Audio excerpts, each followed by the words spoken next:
పూజా విధానం.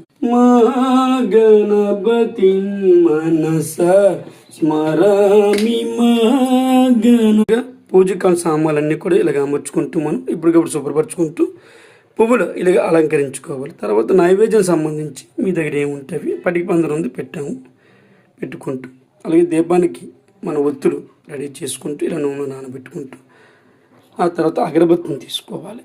మీకు అగ్గిపూలతో కానీ మీకు ఎలా నచ్చితే అలాగే మీరు ఇలాగే దీపాన్ని ముందు వెలిగించుకోవాలి.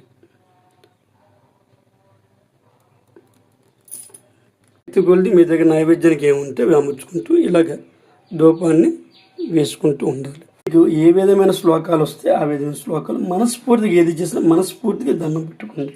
ఎంతసేపు కూర్చున్నామనే కాదు, ఎలా చేసాం మనస్ఫూర్తిగా నిశ్చలమైన మనస్తత్వంతో దేవుణ్ణి ఆరాధించాలి.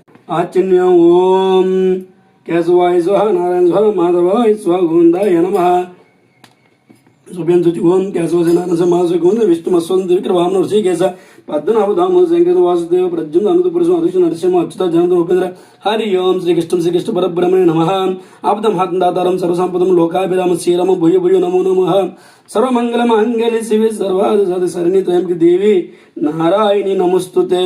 శ్లోకాలు అయిపోయిన తర్వాత మొత్తం దేవతలను స్మరించుకుంటూ గోత్రం చెప్పుకుంటూ మమ అనుకోవాలన్నమాట. మీ నైవేద్యాల మీద దేవదోపాల మీద ఆచరణ చేసుకుంటూ మీ మనసులో స్మరించుకుంటూ దానికి మంత్రాలు మీకు తెలిస్తే మంత్రాలు చదువుకుంటూ నైవేద్యానికి ఒక మంత్రం, తోంపలకు ఒక మంత్రం, దీపదోపాలకు ఒక మంత్రం ఉంటుంది. కాబట్టి ఇప్పుడు మనం కర్పూరం ఇవ్వబడుతున్నాం. కర్పూర హారతి స్వామివారికి ఇస్తున్నాం.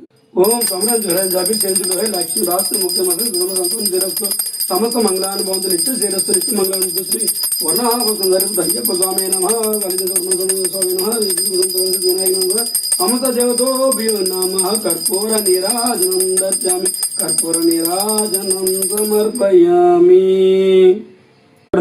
శుద్ధ ఆచరణ చదువుకొని మీరు హారతి తీసుకోవాలి. మంత్రపుష్పం ఉంటుంది, దాని తగ్గ మంత్రం చదువుకోవాలి. ఏమైనా తెలియకపోయినా సరే లాస్ట్ నమస్కారం చేసుకుంటూ తప్పులుంటే క్షమించమని కోరుకుంటూ దండం పెట్టుకుని కూడా మనం చేసుకోవచ్చు.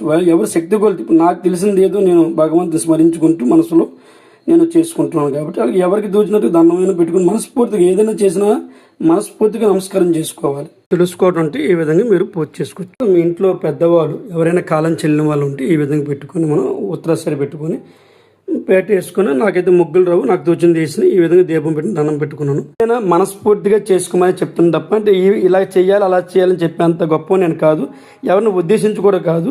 నాకు తోచినట్లుగా ఏదో నేర్చుకొని నేను చేసుకుంటున్నాను. కాబట్టి ప్రతి ఒక్కరు కూడా మనస్ఫూర్తిగా దండం పెట్టుకోండి. స్వామియే శరణమయ్య.